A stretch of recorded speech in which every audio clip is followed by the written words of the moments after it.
This is the, here we go, it's working. This is the Specs and Recreation Plan Committee, and I'm calling the meeting to order. So my name is Steve Olenoff, I'm the planning board, and we'll just go around the room and have everyone introduce themselves. Why don't we just start in this direction, Pam Kane, I'm from the Westwood Environmental Action Committee. Roger Christian, Board of Health. Ann Delaney, Recreation Commission. Nicole Banks, Recreation Department. Charlie Donahue, the School Committee. Chuck Sheehan, Youth Sports Representative. Gino Colucci, consultant for the project. Karen Scannaccioni, Conservation Agent. Todd Sullivan, Conservation Commission. RJ Shear, Conservation Commission. And I'm Abby McCabe, Town Planner. So the materials we have today, because we want to go over, last time we had a list of goals, and there were 10 goals. And but we're supposed to look at those goals and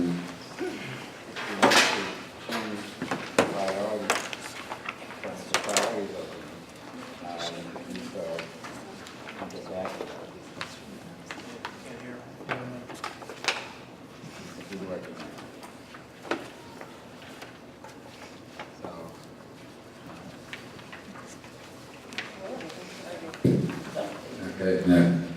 So the homework for the session was to go over these goals and see any changes to them, or also a different priority, and the number of people did get back to us. And so what we have here in the material is the changes that people suggested, and we have a red line version that you see on the goals and objectives. Actually, it's the one that just says goals and objectives, and you can see the red line there. Those are the changes that were made prior to any prioritization. The second one you have, which actually says in red, reordered and revised. That's the those red line changes put in there, and also the order of the goals has been changed. We had about 5 or 6 people that, in fact, right, if you go right to the back of the ordered and revised edition, there's a chart, and the chart is the people that gave their opinion on the priorities. Actually, there's only 5 people, because the first column, she only gave the corrections, and she didn't mention anything about changing the priorities. But she did suggest that goal 2 and 3 would be really the same, so they were combined. So in the final copy that you have here, you'll see the goals 2 and 3 are together, but they are no longer goals number 2 and 3. Is actually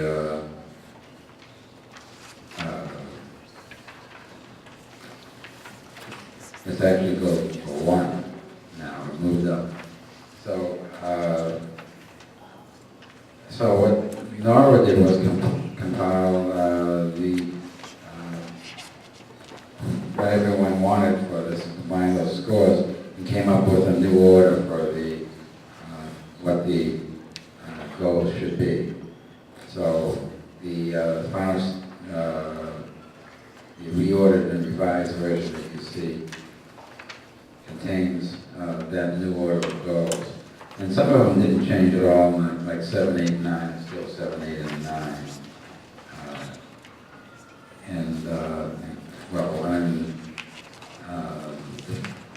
The first goal dropped to number 4, so the second and third were combined, and they're number 1. The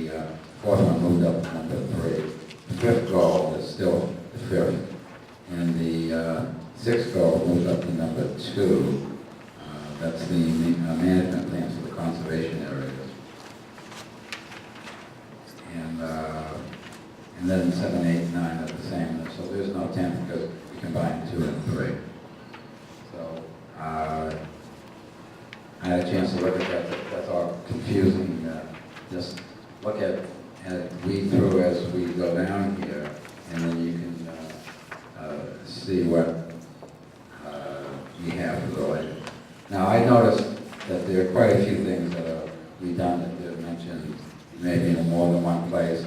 So as we go through it with the consultant, we'll kind of weed those out and so kind of get every kind of item really in only one place, because it just confuses things if it's mentioned more than once in here.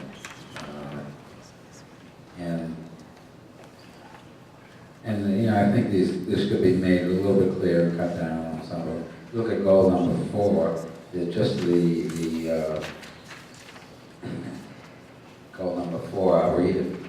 Identify, protect, and acquire lands appropriate for open space and conservation that are contiguous to existing protected land, provide connectivity, have high natural resource and habitat value, and are in areas of town with limited open space areas. Well, that's fine, but you probably get smaller titles than that. I just, to me, that's just acquiring land, put it short. So if you look through here, so the first one is, I'll just run down here briefly so everyone gets oriented and follows along. Goal number 1, evaluate quality recreational opportunities for all Westwood residents. And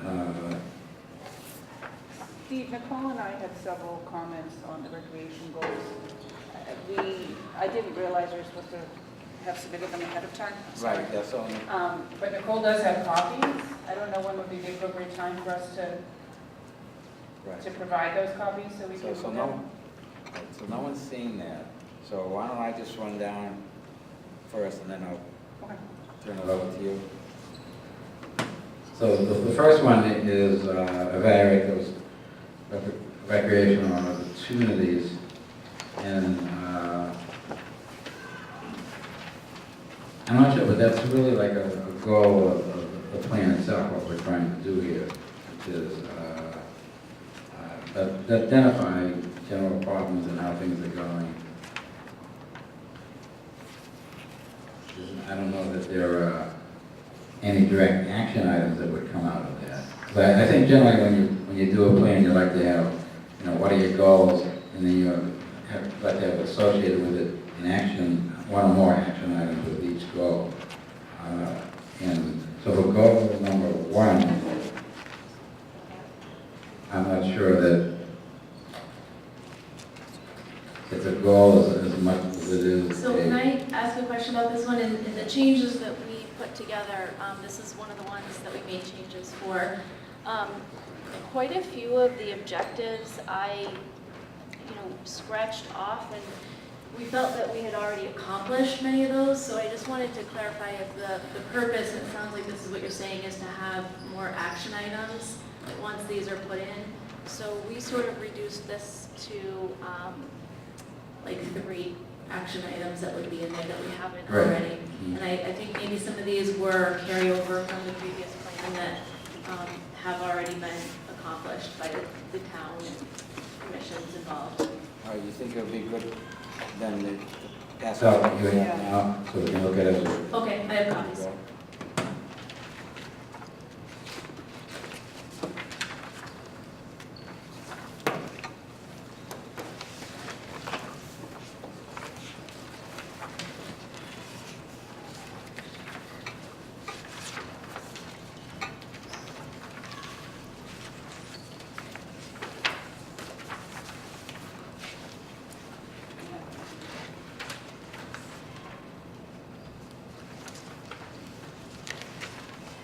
So this is goal number 2 on the copy that we're passing around.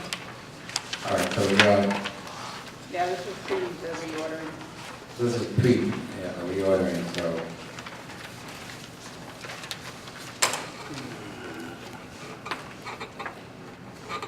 The only one that we crossed off that maybe hasn't been accomplished is map location of all town-owned and privately owned playing fields.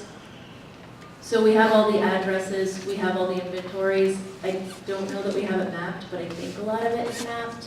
And I think at the last meeting, we discussed updating the private areas such as the variant. So I think that one's going to be accomplished. I don't think there's going to be a need to keep that there, but that was the only one I questioned. Right, so that's one of the things we're doing, we have been doing is mapping of the recreational and the open space in town. So I think that would be part of this plan. Have we actually done that, Abby? Well, I think that's the map that we had started working on for the vision session, this map that I just pulled up on the screen. This is the map that we kind of started looking at the areas that we haven't done with the key.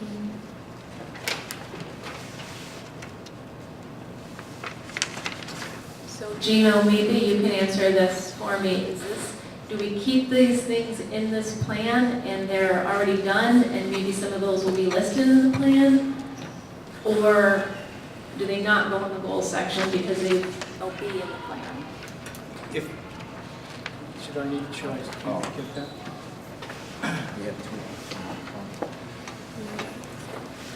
If you think, if these things have been accomplished, then I don't think, and there's no need for further action, then I think they do not go on here, but maybe in the text explaining these, they can be mentioned as having been accomplished. I think that would be the way to handle this.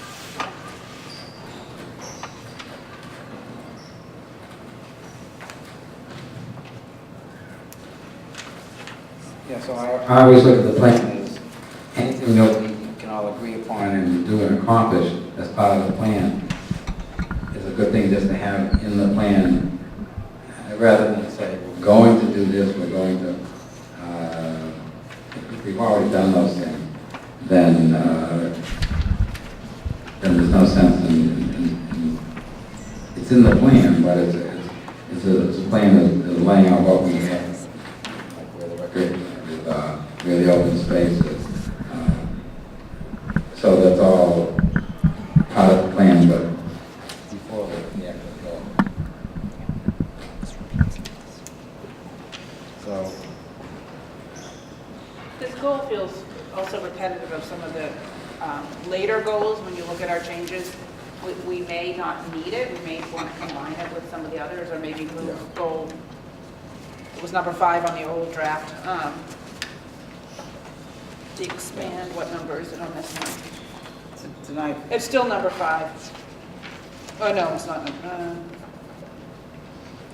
so tonight we, Yeah, it might be. we don't have to catch up every little thing Yeah. that's like redundant, because what we'll do next is we'll be turning this over to the consultants, but I think we'll have like a committee of several people here who can really just go over that with the consultant and point out these things so that we can just move forward in agreement with all this. That's something we can do at the committee level next. And then what will happen is, our next meeting, we're going to come back with a draft of the plan. So this is really the last opportunity we have for discussion of our basic goals and what we want to do and how we do it and the priority. So that's pretty much what we're going on now. So that, I have a big picture question about that. Are these things, are we looking for a to-do list of what to do right now, 2018? Or should this have a list of goals that are sort of ongoing things? Like, we're talking about lists and maps that just to maintain. yeah. So that's the only thing why I question taking things off the list, because there may be things that are up to date right now, that if it's something that we want to have it and as part of the plan, that this is something that gets maintained on an ongoing basis. Is that something that would still appear in a plan like this? Yeah, I think the goals most of the goals are actually going to be ongoing things that we'll be doing all the time. Now, if one of the goals is, create an indoor recreation center, obviously if that gets built, then that's accomplished. Right. But there are, many of them are ongoing, like, it seems you never get done acquiring open space. Right. And certainly you never get done maintaining fields and the programs involve publicizing what recreation and open space is available and getting people to use it. Those things continue to go on. So I think when we get the first draft, maybe that'll be the time to say, okay, some of these things we really want to put a timeline on. Right. I think that will come at that point.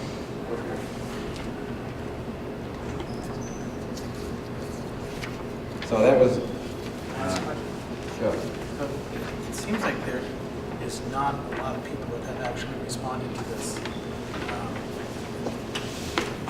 Does it feel like we're not giving it a full effort by the committee? So absolutely, if you look down this and you think the priority should be different. No, I'm saying. No, see, the number of guys that responded, there's only like 7 or 8 of us. And there was. So they have good 20 or 30 So people on this anyone, committee? anyone who's here tonight is not one of these 6. six. Karen's counting.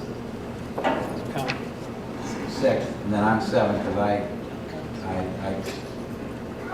I put my change in. We're 8, 9. So 8 and 9. I think Chuck would So anyone else? say we represent, oh, you are. Anyone else? So why isn't it reflected on what we saw here? That's all. That's what we're just asking. So some people gave input on wording and things, but didn't actually, I didn't give any input on priority. Because I was, to me that priority is not a big priority. So I just didn't do that. But if anyone. I have a question on the ranking. The ranking, is that what, if you rank it, this is what we should put all our attention to do first? Is this the ranking of what's most important to us? So if we were to sit back and say, we're not going to spend time on numbers 8 and 9, but number 1 is the ranking intended to be what we do first, we put all of our energy into first, or are we going to be looking at a lot of these things? So that's a good thing to have a discussion on. Not only is this our priorities, but should the priorities be that important? And are the priorities saying this is the order we should do things in, or this is how important they are? What does it really mean for those priorities? Because we don't want to say, all right, we just want to, let's do the top priorities and then never get to the bottom ones. Because I think these are wonderful priorities that we should be looking at. As you know, I have a bias that the community preservation thing is because none of these are going to happen unless you have the money. So I would tend to think if we could get the money to fund these things, that might be a high priority for what comes out of this. So like, this gets published, people see this, what should we be working on next? So my priorities are more in line with how do we get money to do all of this? And then the next stage is work out what the priorities are with existing money. But a lot of it is, so what do the priorities mean is important, I think. Right. And it may be that this, only the first few priorities matter because those are the important things we want to get to right away. And then, for instance, if you get CPA, then you have money, then you can do some of the other priorities. That's why I didn't respond changing the priorities, because to me, I like everything's a priority. I like to see everything done. And, you know, that doesn't always happen, but, so we can have that discussion. You know, do we, is there something that stands out as the main priority? If you feel, I think you expressed that the CPA is the top priority here, then we can make the plan reflect that. But if people feel everything's a priority and we just list them in this order, but that doesn't mean we either accomplish them in that order or we give the most emphasis in that order. So, yeah, we definitely should have more discussion on, and anyone now that wants to give their opinion is welcome to it. Well, You know, what does the priority mean? I see money as being an important thing for any of these, and that's why I put the CPA as number one. Start from there. I think it's a really good point because if people are going to read it, it's the first thing they're going to see. And I think it would send a very strong message as to all the goals in there if we're telling the town that this committee is recommending that as goal number one. I think that's actually a really good point. I did think that it was brought up in our last meeting about the money side of things. I think they said that we had to actually inventory everything first. Right. The next step was to set the goals in place and then find out what it's all going to sort of cost and then ask for the money that we're going to need. I know that's, we'd love to know that we have $20 million to do all this work that needs to get done, but we don't have that. We don't set priorities. The money doesn't happen overnight. I mean, We you know, know that, that. if you want money in 3 years, you gotta start now. Correct. That doesn't get voted on until our session. So we have the plan in place. Right. Well, When we go to you know, we're discussing priorities right now, so yeah, anyone that feels, we have to get this all set for town meeting, so. yeah, so each goal, and we'll have action items, and obviously for the CPA, the action item would be to have the selectmen appoint a committee to work out the details of proceeding with CPA and how to do, because there was a committee before. We've done this twice, where the town has gone and tried to get CPA. The first time, it was just a group of residents got together and said, let's do it, and they sent out a petition, and then and they put it on the ballot. And then it didn't get the required number of votes in the election. The second time the town tried, the selectmen appointed a committee to investigate whether we should go forward with the CPA. And that committee, and I was on that committee, met and decided to go forward with the CPA. And generally, when you do that, you choose a percentage that you want to go for. It can be, and it's really, well, it can be anything between greater than 0 to 3%, which is a certain charge on the real estate tax. And that is changeable. Everyone, it's important to note that the town meeting can change that from year to year.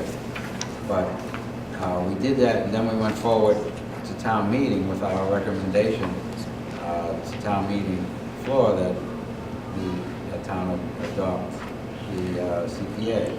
So it didn't get the recommendation from FinCom, it didn't get the vote at town meeting. So that was our second attempt at that. So a third attempt, I imagine, would be a similar thing where we get a committee together, and at this point, there'll be less discussion on do we want to go forward with the CPA, because that was what the committee was on the second time did. It would be, you know, how do we proceed from here? How do we present it to town meeting and go forward and try to get this time town meeting to buy into the idea of the CPA, and then it would go to town meeting. So that would happen. So that could happen fairly fast. Is the hope to have this updated for next year's town meeting or fall town meeting? What's the timeline for this? So What's the date for when we hope to have the plan completed? This fall, for fall. Yeah. And of course, if we're sure about something, we don't need the plan totally completed. If one of our action items is to go forward with the CPA, we can bring that recommendation right away to the selectmen, so they can go forward and have a committee, or they can go forward themselves if they buy into it right away. Don't necessarily need that. We already have a committee here who is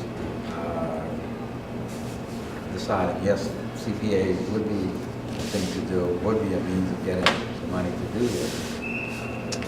So I think we can bring it to the selectmen, and if they want to go forward, they can just go forward and present it to town meeting.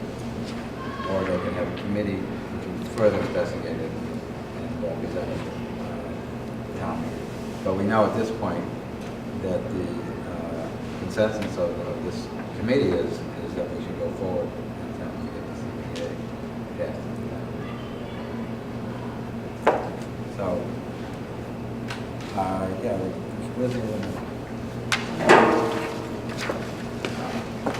Oh, now you're picking up everyone? These guys are getting up, so it's,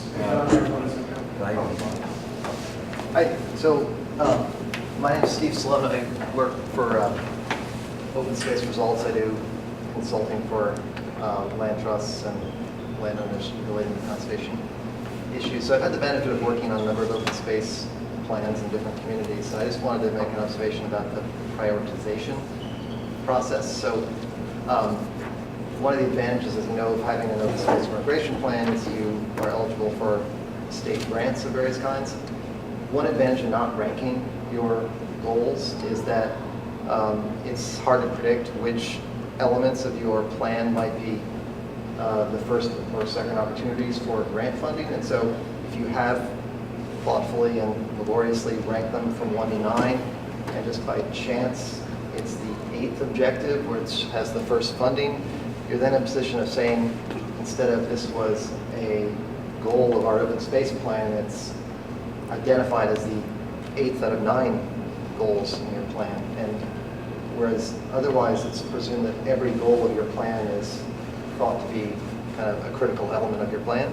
If you rank them, on the one hand, it's helpful internally, so as a town you kind of know what you might want to focus most of your energies on, but from strictly trying to get funding for various elements, it might play against you in some respects. So you might, knowing that it could be very challenging to kind of rank them in a way that everyone's kind of on board with, there might be actually an advantage simply to not ranking them and having them all presumed to be essential elements of your plan.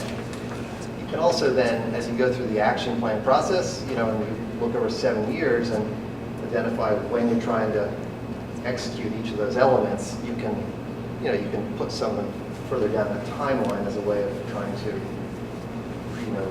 speak to which ones are most essential, but without having to go through the process of actually saying, well, this is number 1 and that's number 6. So I don't know if that's useful, but I thought I'd just observe that.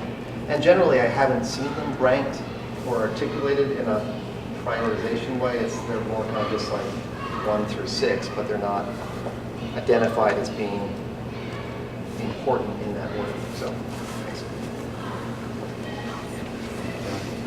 Yeah, John Rogers, Chair of the Conservation Commission, and a great point. I also was thinking that the goals to me showed up more as almost a bit of a chronological, the order that you sort of have to think it through, which is to say you have to know what the conservation land that you have is and what its condition is before you can really know what you're going to need. You know you're going to need more money than is being spent on it now, but how much of that, where, how do you prioritize that, implement it over 10 years, over 50 years, what does that look like? And I think the same is, holds true for the recreation facilities.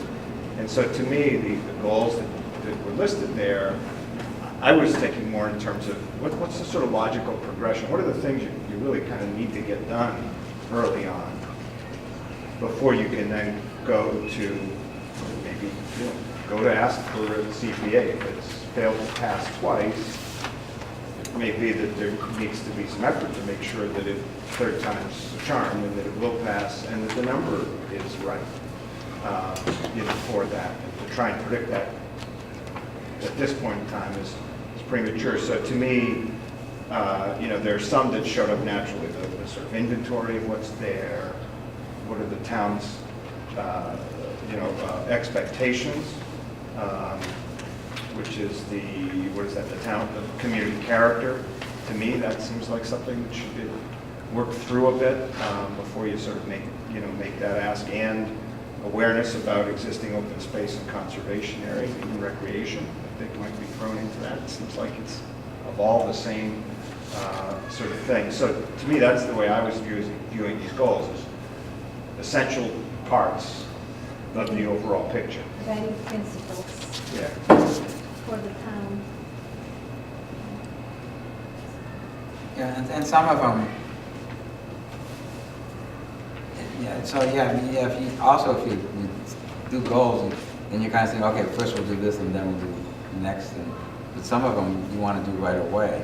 For instance, the management plans for conservation land, that's almost independent of a lot of the other things. That's something that Conservation Commission should be working on right away.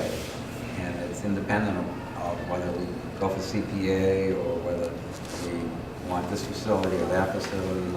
It's, and there are other ones, the ongoing publicity and the information, just trying to let everyone know what we have out there. Those things are, particularly anyone that are ongoing like that, on maintenance, and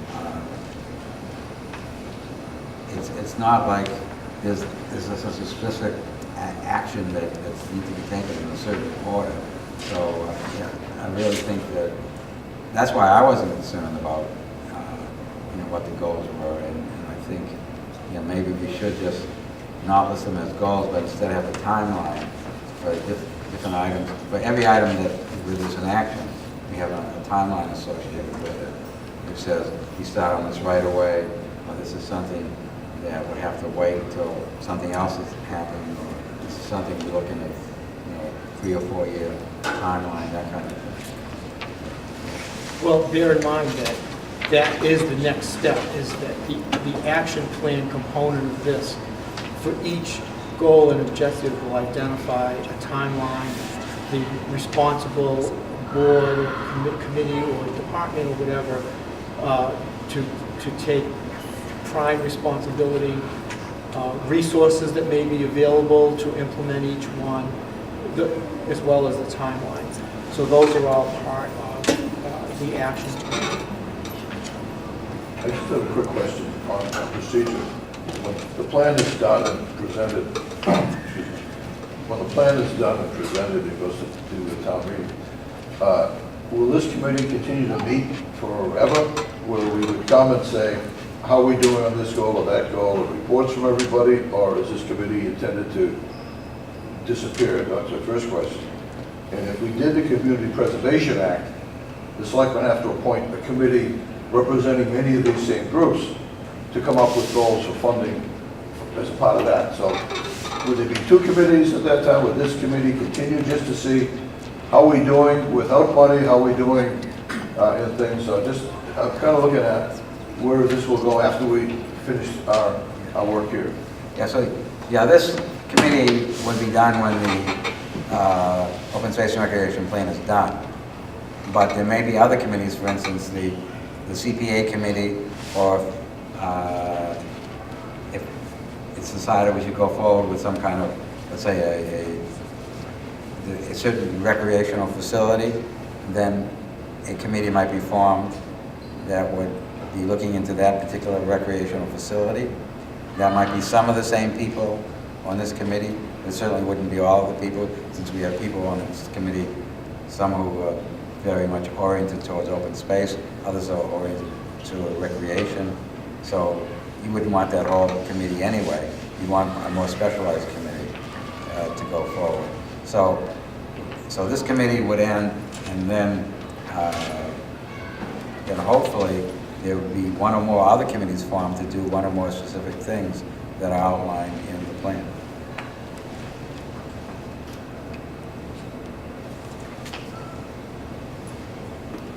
So, anyone else have any opinions on the idea of setting goals and so we want to continue looking at what we have presented from the Recreation Department.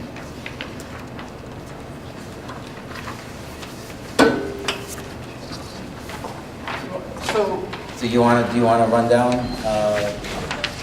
some of the things you've come up with? yeah, and I was just saying to Nicole, I think we could collapse these some, and maybe we'll work on that over the weekend and get it to Nora, but, so goal number 2 on the original draft, provide quality recreational opportunities for all. I'm not even sure where that landed on the reorder draft. It's number 1, and it's combined with the original. Oh, yeah, sorry, that's the one we just talked about, right, okay. Goal number 3, identify priorities which might be available to serve unmet recreational needs. We only, and I'm not sure where that is on this It goal. got folded in with the new number 1. It got folded in, okay. Yeah, so the 2 and old 3. number 2 and 3 combined to make the new number 1. Okay. We were only adding a couple things there. We wanted to consider expansion of the existing facilities such as Council on Aging. But we had a lot of comments on the prior goal number 5, which was expand opportunities for use of recreation fields and facilities. And it's still number 5. And it's still number 5 in my notes. I have a grid. So, inventory maintenance issues by location has already been done. Identifying causes of maintenance issues, all those bullets have already been done. Establish regular schedule for maintenance, already done. So we crossed all that out. And then we wanted to add things such as add lighting to the existing fields at Thurston. Replace indoor basketball courts that may be eliminated with school consolidation. Add additional full-size basketball courts and additional gym space to allow Westwood Youth Basketball and CYO to allow all youth an opportunity to play basketball, ideally as part of a community center. So these gym spaces would be ideally part of a community center. We added playgrounds, develop a plan for accessibility improvements, and identify a funding source. Is making playgrounds accessible for all. And then I crossed out the gym, explore options for additional gym space because I had added that above. And then there was goal number 7, develop new outdoor recreational opportunities. And there was, I don't know which goal that is here, but there was a bullet, if feasible, design and develop at least one additional multi-use field.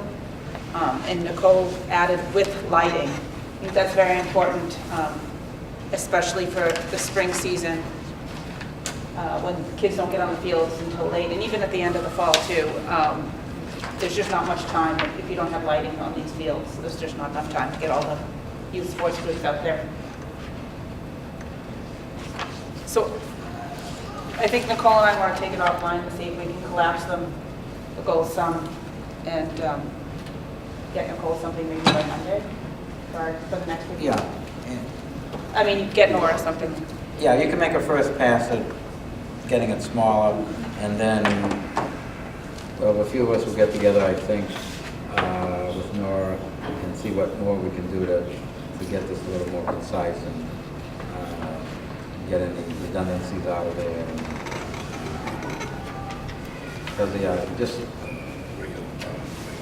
it looks like it's a little too much than what should be there. We want to really point out good things and emphasize what needs to be done, rather than just mentioning every little thing. The thing that I did was on the management plan for the conservation commission. I put more detail in there. again, it needs to be in there somewhere in the plan, not necessarily listed under the goals. But I wanted to make sure that when these plans are written up, that they cover everything. So Karen, I sent you a copy in advance. Does that look good to you?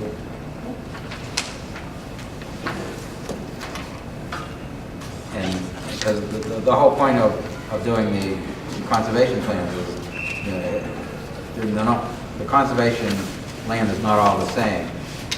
Some of it is strictly buffer that you don't want to do anything with and just leave it, but you still need a plan for it. And what if there's some kind of problem with some invasive species or some disease, or how's that handled? And others might be more of a park-like setting, and where there'll be more extensive maintenance and everything in between, trail maintenance, and particularly meadows, which have been totally ignored, that need to be scheduled for cutting. So I've listed the things in there that I feel should be part of the plan. Steve? Yes. If I could just, yeah, I think this is a very much more sort of complete list. Some of them strike me as a little bit of a cart before the horse. For example, the 10th bullet down, funding sources for maintenance and operation. If you haven't yet identified the needs, then sources, you have to have both. Yeah. Identified at some point. And some of these policies, to me, maybe they do come out as a part of the use and maintenance plan for overall objectives, but it does seem that's sort of the maintenance and management of the conservation areas. It's sort of a piece of that. So I think some of this is to work through sort of the logic of how it gets, which pieces are organized as an early on activity, identify the needs, areas, preferences, policies needed, and then start to identify the costs for those and who's the likeliest suspect to do the maintenance and operation. Yeah, so I think that one I just pulled, it was also mentioned there. Yeah, I mean, I really pulled the bullet down below, identifying funding sources which have been there before. And so what I put in there was sort of to eliminate those other ones. Temporarily, they were just, mine were just added here. And so that's an item which I wasn't sure that would be part of the thing. The most important part is the responsibilities. There's the Conservation Commission that's doing it, but they don't have a budget to do any of this maintenance. DPW, having volunteers do it. I have to point out all these typos were not mine. They were. I'm going to know who copied it over. Or whether you contract out for professional services to do something. So I think that was the more important part of it. Just to identify, because obviously whatever you do needs to be funded from somewhere.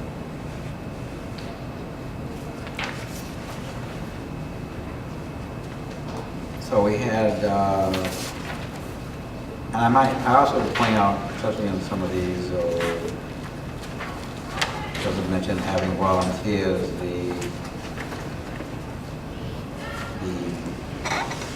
I haven't gotten the latest report on it, but what they're calling our community trail program is going forward. And we've had a detailed proposal has been made, and the funding is there for that. So that should be started soon. And that community trails program, which would get volunteers to do that, will be another source of, again, what's mentioned here is volunteers to help out with some of these things, doing trail maintenance, and that would be on conservation land, and organizing the community to help do cleanups and things like that. Anybody have any more comments on anything? could I just go for the other one? And I think you mentioned this earlier, Steve, was that goal 4 is kind of a long run-on sentence. And actually, it conflicts with at least one of the objectives below. I think when you get past and conservation, I think that are contiguous to existing, et cetera, those all really suggest to me objectives that are, that look right to me in some ways, but the first one is contiguous to existing protected land, and you go down to the 4th bullet, it says identify and acquire lands in areas with limited open space, which suggests there's potentially none, so you can't be contiguous. So there's probably some internal conflicts that exist with this. Again, I think that list of contiguous to existing, et cetera, high natural resource and habitat value, some of those are already in the objectives below. I think just, having that be part of what gets developed for the plan is what those might be, what those priorities are, what those objectives are. That makes sense. But again, I guess I would just urge goal 4 should end at and conservation. And the rest of those items get melded in below under the objectives.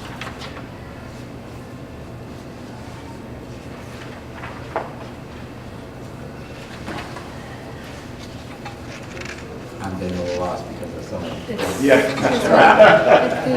the original, it's on the screen. Oh, yeah. Identify, protect, and acquire lands. Right, yeah, so those all have to be cut down and so if you have any specific things you want us to do, you can email Nora with any of these suggestions, the way you have something very specific. So I did that, and maybe do a follow-up. Yeah. Hi, that's a member of the Conservation Commission.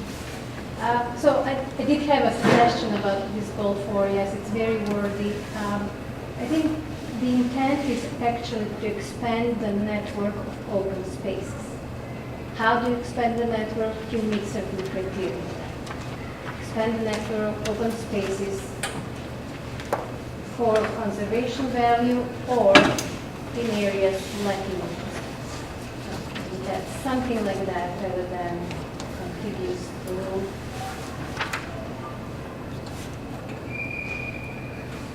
I think the intent is to create a network that is interconnected from point of view of ecology, right? But on the other hand, you want open space close to people, public open space, so that people can use it. So I think they're kind of two, and they're not necessarily conflicting values that you're trying to meet. So those are the main criteria, how to select that open space that you want to expand. So that is kind of like an objective. But the goal is to expand the network. Yeah, I almost suggest the very last bullet is sort of saying that, and if you add a couple of words, then you could say that as well. It says identify and acquire lands desirable for open space network, for an open space network.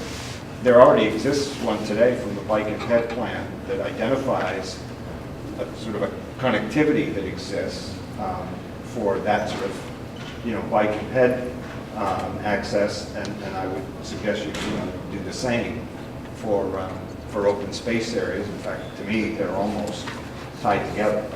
So you just simply call us identify and acquire lands desirable for the open space network, such as the bike and ped plan and I don't, Abby, do you know when that was? Like adopt that program? Yeah, there was an actual plan that was produced in concert with Dedham, right? Right, so it's a bicycle plan. Okay. It's not really It's not a pedestrian, so it's a bicycle plan, bicycle trails or something like that? I think there were two. No, it didn't. Were they off-road trails or were they? It's on the road, I believe. Yeah, it was bicycle trails, whether they were on-road or off-road. And it was just strictly bicycles, because it was it sidewalk? Well, so we have, as part of the Complete Streets program, we have a list of sidewalks that are there and aren't there and what Where we could be. Then we have the bicycle plan, which was done by MAPC for Westwood and Dedham. That shows the proposed bicycle routes, the bicycle routes that are there, the lanes that are marked, and which aren't many, and where they would like to have give priorities to marking roads and connecting bicycle. Within that plan, do they have, is it connected to any of the conservation lands that we would need to open up and clean up? Yeah, So you we can could look at help the them plan. put together? Pretty much, a lot of it was along the roads, and they weren't, because it wasn't off-the-road bicycles, it wasn't a mountain bike plan, it was a really an on-the-road bicycle plan. So they're really connecting together roads and paved paths. So I may have just had this delightful dream at one point in my life, but I recall having seen one that relates to a trail network. I thought it was also with And connected to Medfield and connected. Is that what it was? But anyway, Right, so yeah. I would just urge. Then there are other plans, there are other plans that show trails, Yeah. and other regional trails which. And I think there was big some regional- attempt to show interconnectivity where there Yes. was a big gap between some of them that just seemed natural to go Right. from here to that. So MAPC also has a map of all the trails everywhere, and where they're connected and where they aren't connected, and where they would like to see them. So that's a regional map, not for Westwood, but we can always get the Westwood part of it. And the big long trails that they have, like I forget what they call it, some of those trails. Yeah, They there's seem like to go by us, they're going through Medfield and Needham and. Yeah, the old rail trails. And, they seem to, they bypassed Westwood quite a bit. But, so somehow, looking at all those things and bringing them together, I don't know how, that'll be almost a project in itself. Well, but I think They're at all least there. listing what they are. Yeah. You know, this group sort of just taking a look at them, evaluating, are they complete, up to date for now, best we can determine. Not trying to make them, the final thing. But I think try not to reinvent the wheel. Yeah, so the and goals. Make goal- sure they're listed. The goal that says, how to publicize and make known some of these things, which is in there. That would be one of the things that they would want to do, which is reference all of these various plans so people can get it. And then it does mention about ultimately we'd like to have an app. It says a couple of things in here that may not go together, that we want an app. Then it's also, they added that we want a map of the trails and routes to the town. So nowadays, they're going for online maps, interactive maps even, and rather than the printed maps. And if someone wants a specific map, they can just go to a section of a trail, section where they want to get a specific trail and print it out. So that's under the action for that. Again, you have to say, okay, who does that, and we would get the funding for it. But to have an app or a website where everything in town that's recreational is listed, so you can just go to it, whether it's active recreation like ball fields, or it's passive recreation like trails and bicycle paths, then people can go and find out what they're looking for, and then print out their own map, or walk around with their cell phone as a means to make sure they don't get lost in the woods. And the vision, I'm Lorraine Suzanne from Hale, so the vision would be that it would encompass the private spaces as well? Yeah, That are in. Everything we want to do here, we want to include anything that's private, because it's all, as long as it's open to the public, then it should be covered that already, and I think it's really part of this open space and recreation plan. Is with this, we're talking about anything, whether it's ends up being private, is private now. If it's available and open to the public, then it should be part of the plan. And then in any implementation, like a website or anything, should include all of those things. So partners would be engaged in that. Yeah, and of course, right, because if Hale has something of their own property, and then we can combine it with the rest of the town, then that would be one way of doing it. Well, we just heard at the Conservation Commission just the other night, just last week, of contiguous parcels to Hale on the other side of Dover Road, what's that, the south side, that are around the, what's the name of that development? Morgan Farm? Thank you, Morgan Farm. And that area is contiguous as well, which I wasn't even aware of. And yeah, exactly. Having those areas known as contiguous trail networks What's to in his access them. backyard and what's not. Exactly, that, just those kinds of things, yep.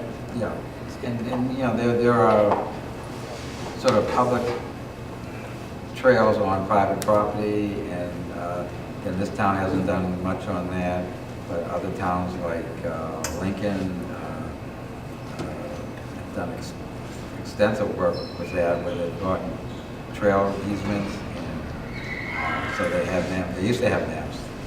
I don't know, again, that maybe they're only online now, where you can go on those trails and find your way around those maps. Anyone else? Yes. Very good. I don't know if the microphone. Mic's not working, Charlie. You don't need it. We can hear you. After my brief presentation last time about what I learned about you, I want to thank some of you for giving me feedback and asking me questions. And if anyone wasn't here last time, I'd be glad to wait a few minutes afterwards and just give you the materials we handed out last time. But I did get some further data, hard data, that if we had the Community Preservation Act in Westwood right now, with an exemption for low-income senior citizens, only on 1%, $8,000 tax bill, $80 you contribute, and only on the residential, each year we would generate $700,000 to be used for many of these activities. We also would allow us to go into the state pool. If you're in this, you get into the state pool, and that money comes from the Registry of Deeds. In Westwood last year, gave $55,000 from the Registry of Deeds into the state pool based on our use of the Registry of Deeds. So far, we've given to the state pool $1.1 million of Registry of Deeds money that came out of our use of the Registry of Deeds. So other towns have accessed the $1.1 million, not us. They've also raised their $700,000, and there's 172 towns that have done this already, more than half of the towns. And some of the lower income cities have done it, just to try to get access to some of this. So that's updated information from the last time, but if anybody wants more information, and I'm hearing from other people now who just offering advice from the last time, it was like, why did it fail? What can we do better this next time around? As I said last time, that's the information we have to get out. Yeah, exactly. We need to run a campaign. Yeah. I mean, I had no idea. I don't. Former town in Arlington, where it has. Yeah, and have identified, what you're going to get for the $700,000 plus on A lot of it is listed in, last time I gave examples of what the other towns have done. Well, Mike has to go listen to this at town meeting, at town administrators meetings about what Bedford is doing. That it's amazing what they've done in Sickening, isn't it, Mike? conservation, community preservation, athletics. Canton is talking about rebuilding their hockey rink. I mean, it's unbelievable how far we're way ahead of every town in so many things, but in this area, we're backward as far as not taking advantage of these things. Needham, town right next to us, has done quite a bit. They have all, brought back the town hall, the auditorium that is now back in use, in all addition to the town hall, that being done, the historic restoration. And I'm familiar with a lot of things that Newton has done a tremendous amount with the CPA So the things we have to do is let everyone know what's being done, what has been done by neighboring towns, and then to have a clear reason for why we want the CPA rep. And that's what this plan will bring out, some of those things. I think that we read that would be the key to going forward with the CPA, is to have a real reason for what we're doing.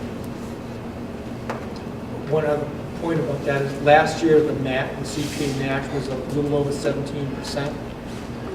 That's not as good as the 100% the first few years, but it's still not bad. At 700,000 now turns into almost 900,000.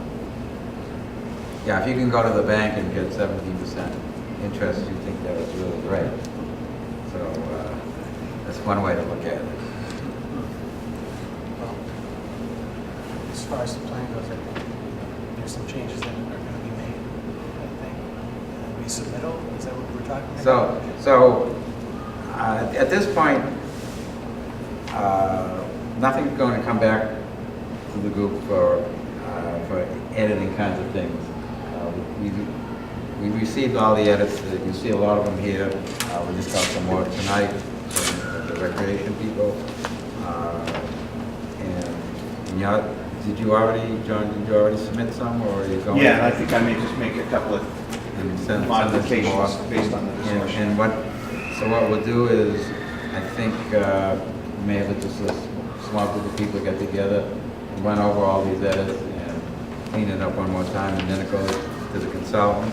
The consultant is going to take it from there.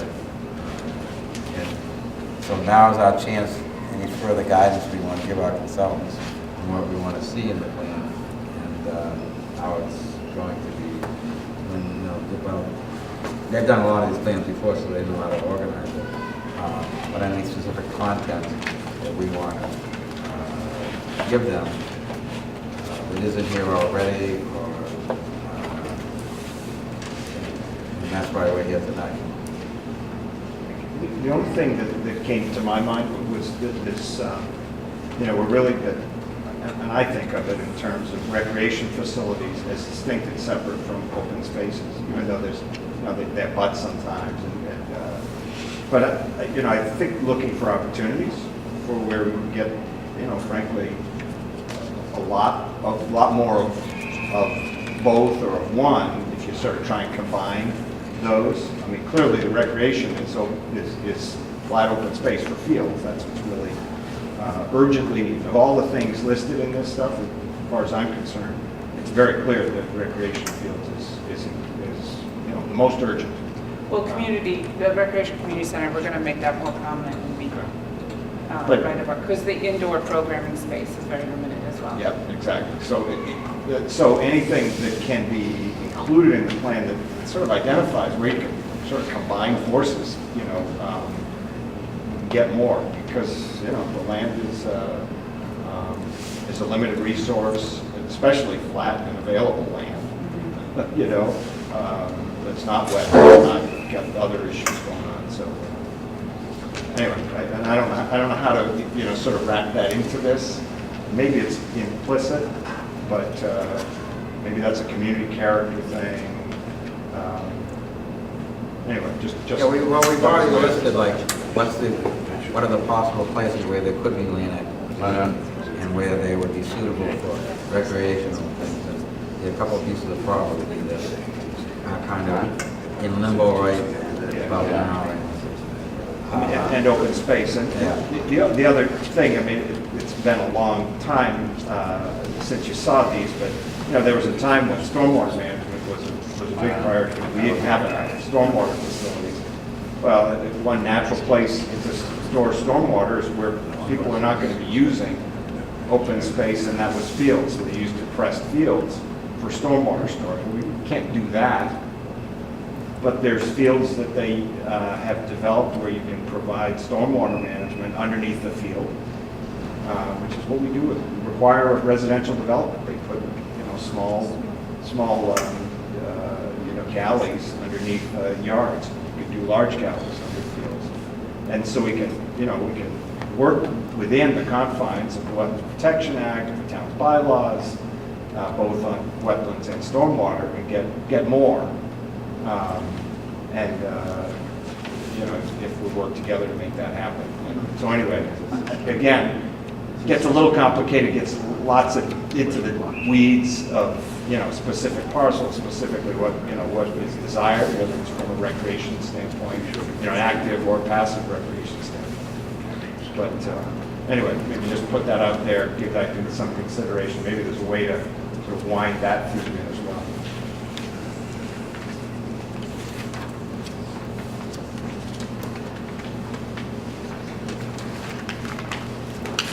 So are there any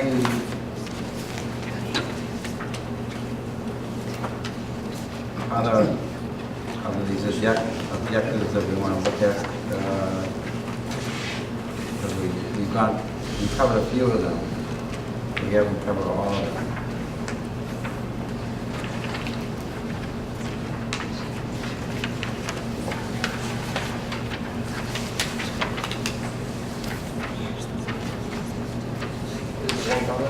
So You know, somewhat related to stormwater management, I noticed that in there were several criteria listed for open space in terms of how to prioritize, but I didn't see reference to climate resiliency, and I thought maybe that'd be one to add just as a factor to think about when evaluating. Is there? Was it mentioned somewhere? It was mentioned. I may have missed it. Yeah, there's a lot of bullets.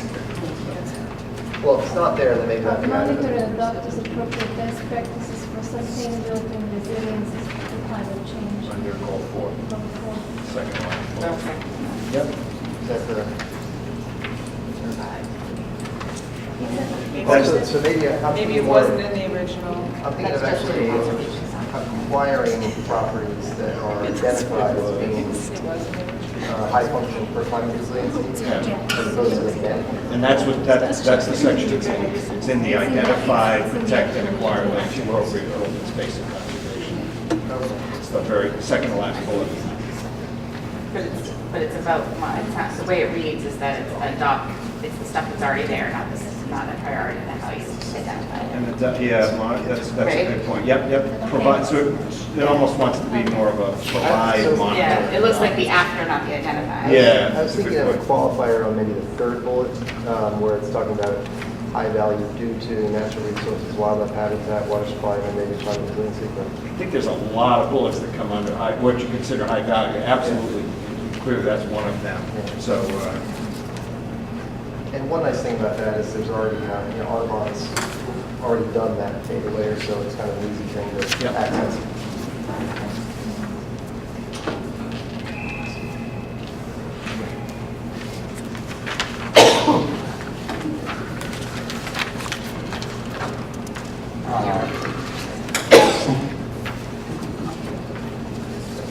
Oh, right, that's, you're right, okay. Right, so under resiliency, yeah, we're also doing, redoing it, we've been doing it for a while, but the town's comprehensive plan, and the big difference between the one we did in the year 2000 and the one we will do when we revise it, which hopefully will go forward shortly after this, is talking about climate change and resilience. And that will be covered in that, in the overall comprehensive plan. That'll be almost like a new chapter. And this is for years of something that wasn't even thought of when you live in there now. It have to be done. But otherwise, there's not that much you can do in the open space recreation, other than be aware of anything you do.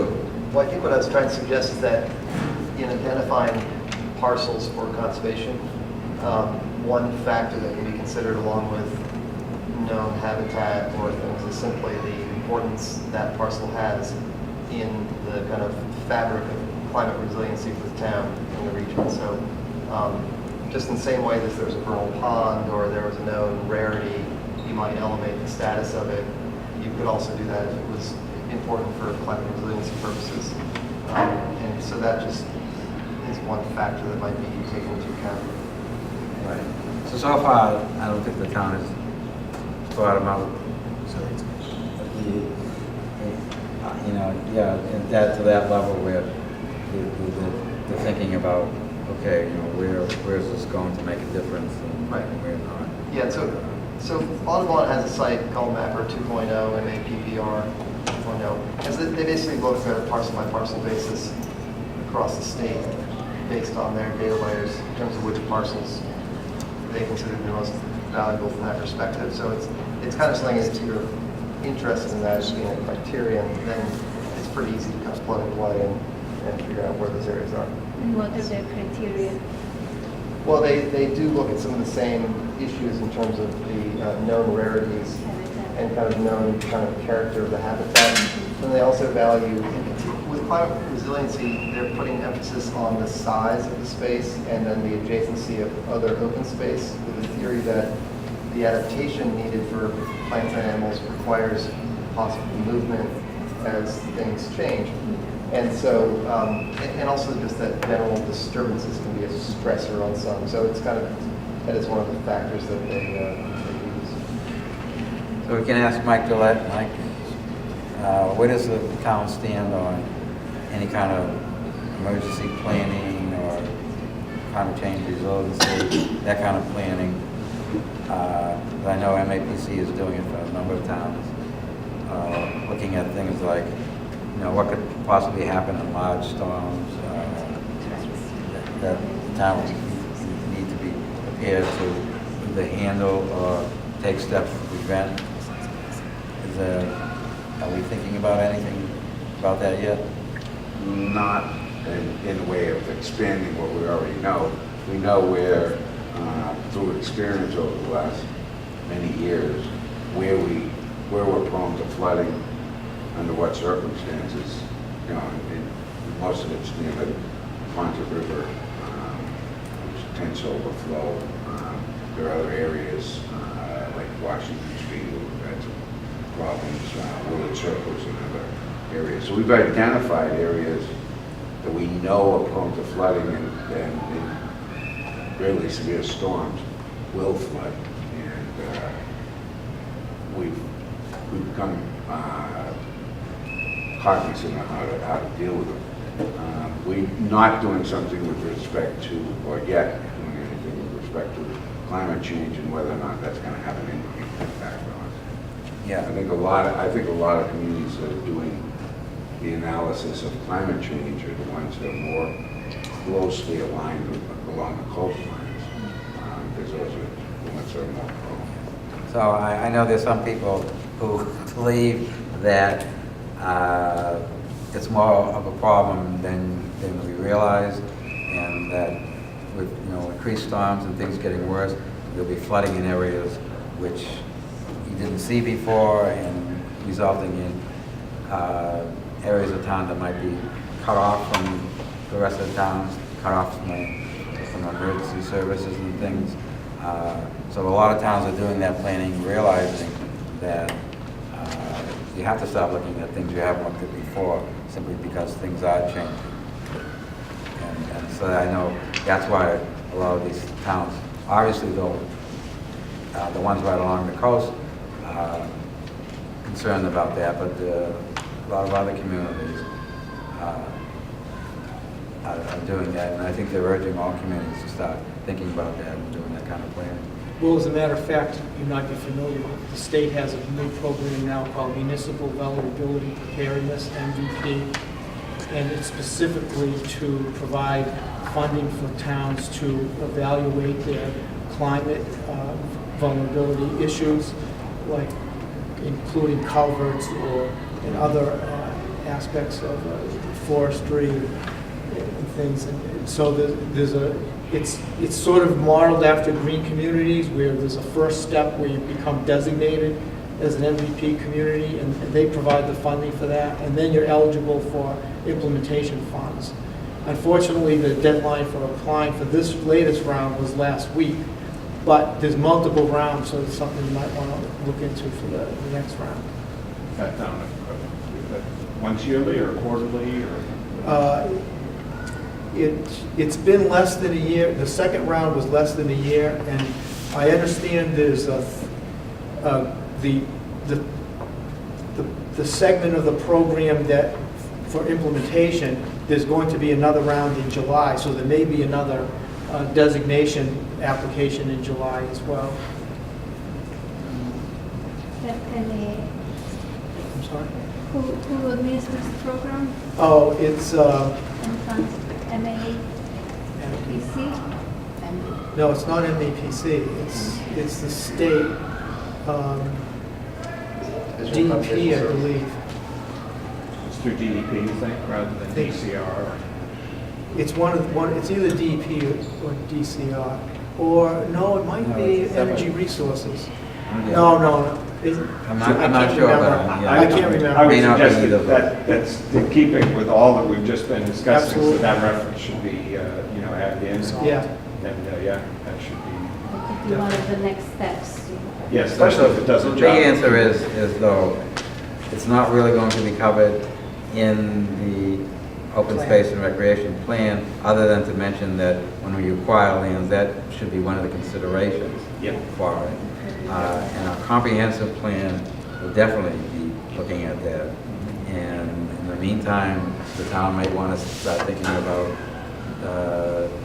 doing its own planning for this kind of thing. Including loss of energy and the vulnerability of the town losing its whole power supply for an extended period of time, being cut off, various roads being cut off, washouts. Which has been close to Things the like case that. in Washington Street, right, with that stream. I mean, that thing's gotten up high enough that, has it crossed onto Washington Street? It has. There's a particular reason for that to occur. There's a private pond on private land that the private landowner from time to time releases the water in the middle of a storm, and to not good effect. And, I mean, a lot of that could be avoided, and I think we've taken some measures to avoid it. Yeah, so that I recall that problem about 20 years ago. So a couple of storms that were Been particularly around for a bad. long time. All right, so any other items, and then we want to go back and say, okay, we had some discussion about the rating, and I think we sort of come to a conclusion. I just want to make it, firm that up, that we're not going to worry about the goals having a priority as such. It's what's more important is a timeline for when we've done things we want to get to work on right away. Other things that may be dependent upon something else happening first. Or As you talked about, rating them is not necessarily in our best interest. Yeah. According to getting funding, I think we should maybe reconsider putting numbers on all these. Other than the fact that something has to come first, right? Yeah. There's a Right, couple but lines. Nothing's going to happen without the But instead funding. of having any language and saying these are the priorities in order, you you list them. And I think Charlie made a very good point about the tax thing being the first thing. And because it covers all the goals that we have. But I think if we start talking about ordering it in terms of chronological order, I think then you muddle up so many topics together that Yes. it might be hard to read. Maybe I'm wrong, maybe I don't understand. Right, so rather than, it wouldn't be probably a timeline where we say this, and this, but each action item will have a time assigned to it. They won't all come together in like one big flow chart, but each item will be demonstrated, okay, this is something we'd like to do in the next year, this is something that we want to accomplish in the next 2 years, 3 years. You mean within each subject still? Within each goal Yeah. would have its own timeline, but they wouldn't be put together into one big timeline. So then if we're applying for grant money, does that create any sort of a hiccups like we talked about earlier? I think it plays almost the opposite direction. So if you have a timeline and say, well, we're not going to do this until 2020, and you apply for funding in 2019, instead of it looking like, well, it's a low priority, but we're applying anyways, it's kind of like, we're on our game and we're a year ahead of schedule. So you kind of frame it very differently than if you rank them. So I don't know, I think that doesn't necessarily impact it the same way. at some place in the document, whether you rank it or whatever, it'd be very powerful from this committee to make a statement that could then be used later in trying to get the Community Preservation Act that this committee feels is terribly important to find the funding for many of these projects which will sit on the vine and never, and some of them have been waiting there 18 years since the Community Preservation Act started. So something along that line would be powerful, whether you rank it or not, but to later bring it to people's attention that this committee that studied many of these options feel this is a very important step for beginning to fund many of these, important projects. So we're not taking individual votes here or motions on all these things. We just look around and say, we all seem to be strongly in favor of something. We all seem to agree. And if anyone disagrees, each should speak up. And I haven't heard any disagreement on any of the things that you seem to be agreeing on. So I think you just move forward with that, everything in agreement that way. Can I ask a little bit about timeline? Some of the things we have in our bullet points are things that could be done immediately, lighting, thirsty fields. But others, building a community center, which I think is pretty high on our recreation list. Well, maybe that's not a good one because that's not in the same bullet. Basketball courts. Yeah. That wouldn't be something you could do immediately. You have to look for, what space is available and that sort of thing. Should they be in two different goals then? I'm not sure how the timeline is going to work.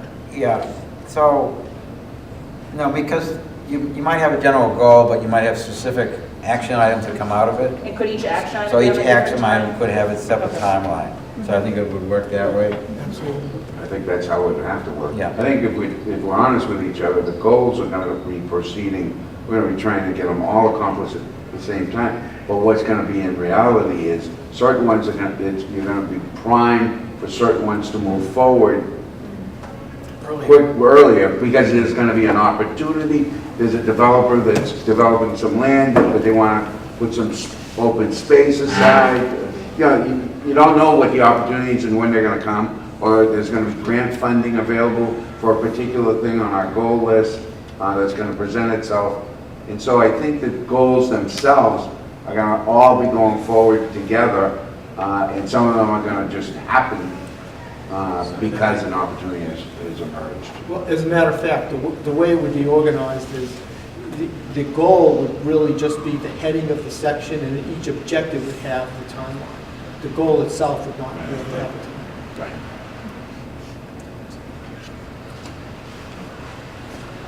All right.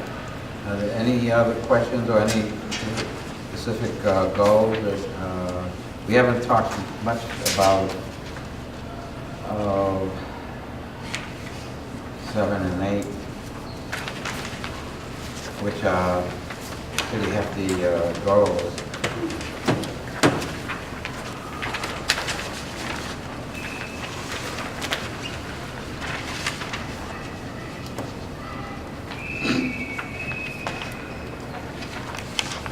The objectives here don't spell, it just says new outdoor recreation facilities, and then it says major, well, it does get into more detail on the indoor one.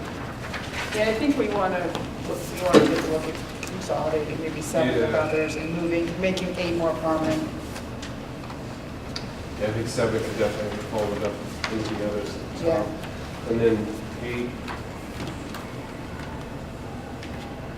Because you're not proposing any specific, other than the kinds of fields you have now and a field that, that has lighting or has artificial turf. Well, the specifics is a multi-purpose use field, so that would be ideal for soccer, lacrosse, that, as opposed to a ball diamond or something like that. So, and then the lighting is the key component that we added on to the notes. So maybe we should be more specific about that, and definitely should be more specific about that. I had also heard from people in the hockey program about the feasibility of flooding fields, possibly tennis courts. Once they're frozen, you just put water down on them. You got, places out back here, you get outdoor skating at night with lights. put a little music in there, nice family activity. So it's, all you're doing is ask the fire department to put down some water and you bring some people in the snow blowers, but just the possibility of having a lot of, not enough major effort, not getting new fields, but taking advantage of existing. And a lot of towns do that.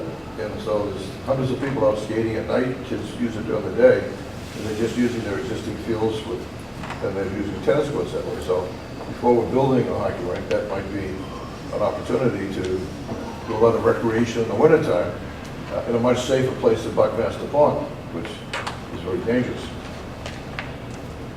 Can we talk about that with that Sheehan court? We've done some research on it, and I guess maybe the environmental concerns are kind of influencing this, because it's pretty tough to keep ice without refrigeration.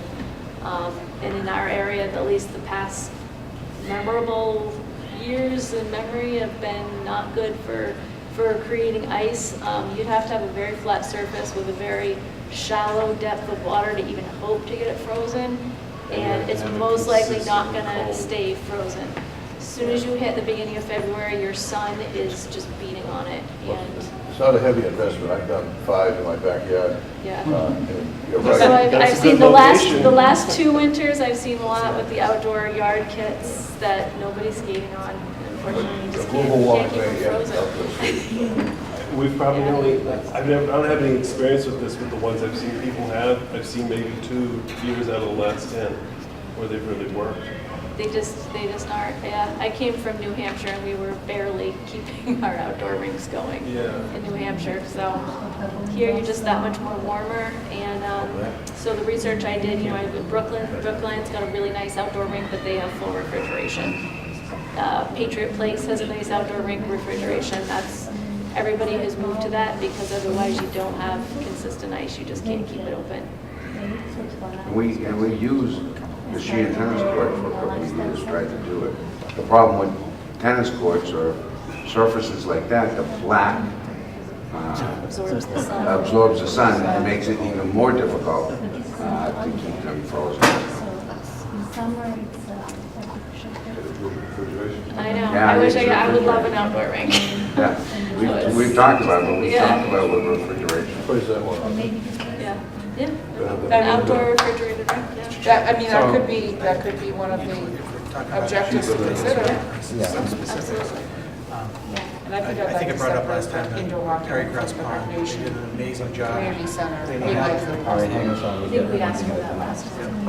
All right. For that, yeah. So, if, the more specifics we have, I think the better the plan is. So if you have anything to add, like, not rather than a multi-use field, if you have a location for it, or you have possible locations for it, then should we go ahead and state that and get as more specific as you can about where you can put these things or what, rather than just have a blanket statement, you know, we want a multi-use field.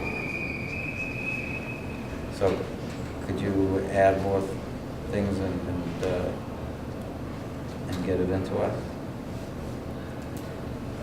I'm still confused because if we're trying to get grants and we don't yet know what those grants are, isn't it more advantageous that, you know, we identify the specific needs, but maybe not like putting dates and times and locations on a plan? That way we've got something together that we can go back to and look and say, see, it fits this. We don't know what the future thing is. We don't know what the future opportunity is. We don't know the grants that'll be out there. We don't know we have a sense of some of the development opportunities that are right around the corner, but 7 years from now, I don't think we have a very clear picture right now. Well, but the grants don't get specific as well. You know, we come up with a location and what we want to do, Yeah. and then you find the grant that can fund that. If we Wouldn't that really be the work of subsequent people working with the plan though? Like once you have the plan Yeah, in place? but I don't think the plan is going to say we must do a field in this location. But what we're saying is that a probable location or a place to be considered would be this. Right. As long as we still, I mean, you want to give the people who in the future are going to be working with this and trying to get the grants or take advantage of the development opportunities. You want to give them as much ammunition as possible. Yeah, so you want to get as specific as you can, because it just gives everyone more information and it's more well-defined, and then if it matches well with when you go to and get a grant, you can say, see, here it is right in our plan. Right. If it doesn't, I think it's not going to hurt you to say, the plan said we needed this. We were considering that location, we've changed the location because of some other opportunity came along. I don't think that's going to hurt you in going for the grant. But what I've heard just said, and I think it makes some sense, is that one of the recommendations out of this plan should be how to make this plan live. And not sit. The future, or the past open space plan and other plans like it get done, accomplished, and then they're sitting on a shelf somewhere, and every once in a while they get pulled out for this or that, but nobody's really monitoring them and updating them, trying to make progress, make sure that things are getting accomplished, make sure that if something should go forward, they can go forward. And I think that should be a recommendation in this plan, that there is such a committee. I think it should be comprised of the Recreation and Conservation Commission, at minimum, membership from those two groups, and some other folks mixed in, and that there's an annual responsibility to report out what the goals will, what the objectives will be for the upcoming fiscal year, for instance. About this time every year, that committee has to meet and develop the goals and objectives for the upcoming year. Yeah, or even doing a work plan, for conservation. And this year, we're going to tackle the following as priorities, and handle all the emergency work as well. Yeah, so for instance, in our comprehensive plan, it really defined, in fact, it had all the action items, and it had them listed by category, but then they're also sorted by who's responsible for it. And it was very nice to go down, and I know I would occasionally, particularly like at the beginning of the year, say to the planning board, well, here are the items on the comprehensive plan that the planning board is responsible for, and which one should we tackle this year? The same thing the Conservation Commission will be doing, the selectmen. For our last comprehensive plan, there were some responsible parties that really didn't do that, and so a lot of those things were just kind of put away and forgotten. I don't know how we can make them do it, but a suggestion in the plan that once a year, particularly like the best time is at the beginning of the year, where each board should put out its plan for the year, its objectives for the year. And the first thing they should do is look in the comprehensive plan or the open space and recreation plan to see what's there for them to be doing, and which ones they should incorporate short-term for this particular year and get to work on. We use a red, yellow, green method just so we can show that we're making progress. Red is little to no progress, yellow is it's working, and green is we're most of the way there. Something visceral, very visual. Again, I don't know how you actually make that happen. Again, it's up to each individual board that's responsible for each action to do that, to follow up. Someone in town staff should, try to do that and get after the people that do that. In the past, it just hasn't happened, but maybe we're better organized now so we can do that. That would be.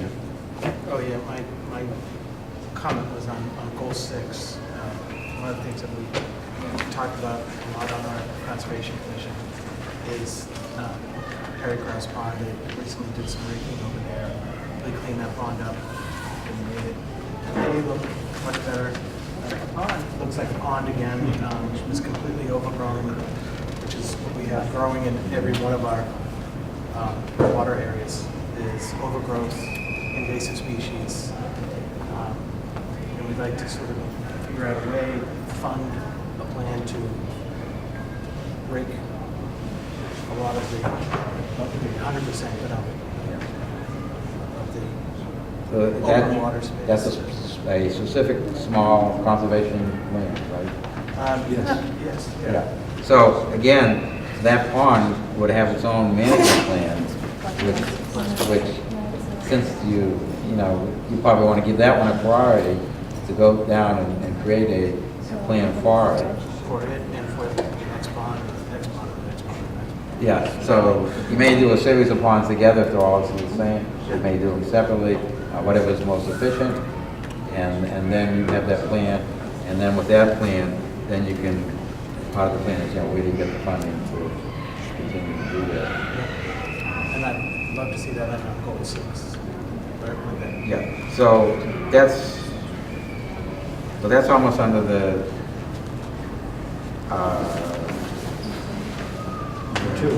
number 2. Yeah, that's really number 2. Number 6 is a very general kind of goal, and So number 2 is fine. yeah, goal number 6. We're just talking about that. It looks like you look at some of the things in goal number 6, and you say, gee, what do they have to do with the open space and recreation plan? But a lot of things have to do. These things have to do with land use, and anytime you're doing something with land use, there's an opportunity to meet the goals of the open space and recreation plan as far as just simply providing more open space. So some of the open space might be part of the second bullet there, the open space residential development bylaw, the OSRD, as we call it. And that specifically requires that each of those developments have a certain amount of open space. And so that's mostly the recognition that that's another way that creating open space is accomplished. Again, it's already being done because it's in the bylaw of the planning board to do that, require that. So it's not like a plan you were, well, we're going to do this because we're already doing it, it's already happening, and it will happen. But it's a lot of this things in goal 6 is just a recognition of how these things are happening and how they're being accomplished. And just to have people aware that of these things, so it's all really part of the plan. I may Yes. just want to add one more thing that, as a landscape architect, I feel I need to add this. We are thinking here, what I'm hearing is the concept of open spaces, space for recreation and space for nature and conservation. But let's not forget that open spaces are downtown, are places that we move through, places that we see on a daily basis, a little bit more cultivated parks. And Westwood doesn't really have too many that I can see, but I think that's something that there should at least be a mention somewhere in the open space. Yeah, so That might be the goal 9. I'm sorry. And I actually added something, the one that is open space is a place for community interaction. So, when we first started this, I have a long list of things. I don't know whether that was one of the items or not, but this town really doesn't do enough, like tree planting and maintaining the trees along the roads and the small, like little recreational areas. We do actually now have along Canton Street these traffic calming measures where each little island has a couple of trees in them, and they seem to be, for the most part, getting maintained. I've got a few complaints about trash not getting picked up because it accumulates on some of them, particularly the ones right at the corner of the stop sign is. But the whole question is, should the town attempt to become a tree city, which is a program where you have to qualify and you can, I mean, it's more than just, you get to put a sign up where you enter the town saying this is a tree city, but you see that in places without tree cities. But it's an organization that grants these designations of tree cities. If you go to their website, you'll see they have a list of things you need to do to qualify for being a tree city. Westwood actually doesn't need a single qualification on that list, which might be surprising to a lot of people. But we do not have a regular program of planting trees. We do not have a budget item that specifies every year trees will be planted. We don't have. Excuse me, conservation does require. Explain that. We have a policy. We have a policy in place. Well. We have a policy in place that basically requires 2 trees. What? 900 square feet. So when you look at the feet of disturbance requires 1. Right. See, so that's what I'm saying is the Conservation Commission does it. The Planning Board does it when we have a new subdivision. We require trees along the road. And anytime there's a new development, our parking lot comes to review, our requirements for trees and planted landscape islands within the parking lot, they're all there. But the town isn't doing anything along its public streets. So that's where we're missing out. And so I think that's been left out of this. Maybe that's a recommendation that. Well, I think that should be one of it. Should be a mention of this stuff, I mean, I don't know, some other municipalities, they do have like a tree survey, so they know what their public trees are.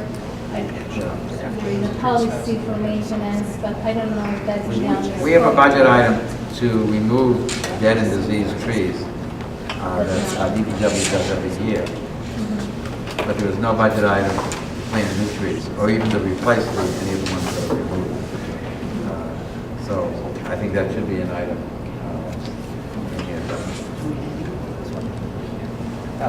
Yeah, somewhere in here. All right, anything else on this? Any of the goals?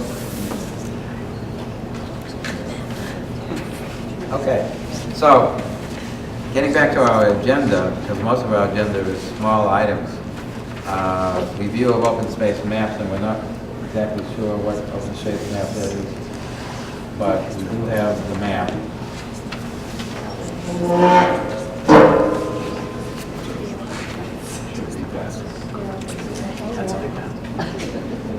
And discussion of next steps again.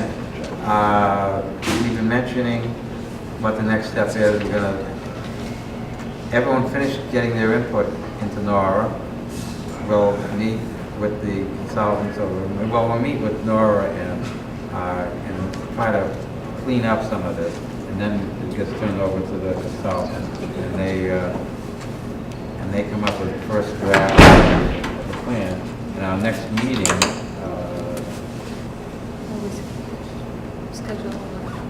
our next meeting will be rescheduling it when we see how much progress we're making on that. But I think at this point we're ready to move on to the point where next time we get together we're actually reviewing what looks like draft plan. Ready for our John Hancock? No, and well, we want to look at it carefully. That'd be great. And go over it. Meeting minutes. We actually have some meeting minutes, but no one's seen At the them. last meeting we handed out, I guess I forgot Oh, to we did. resend them, but we got December, January, and February, your last meeting, if you remember. They were pretty brief because the February minutes just said you held the vision session. If anyone had a chance to look at those, and then the December and January meeting was your first meeting, and then planning for the vision session.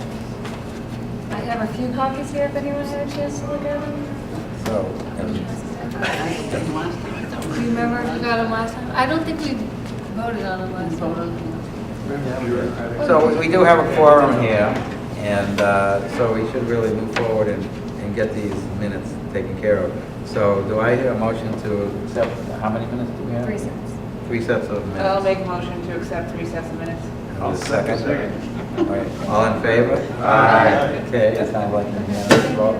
Any opposed? No. All right, new business, do you have anything else you need to cover? All right.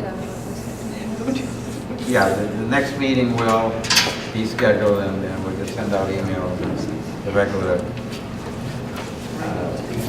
announcement. So, given that, I'll clear the meeting adjourned. Thank you very much.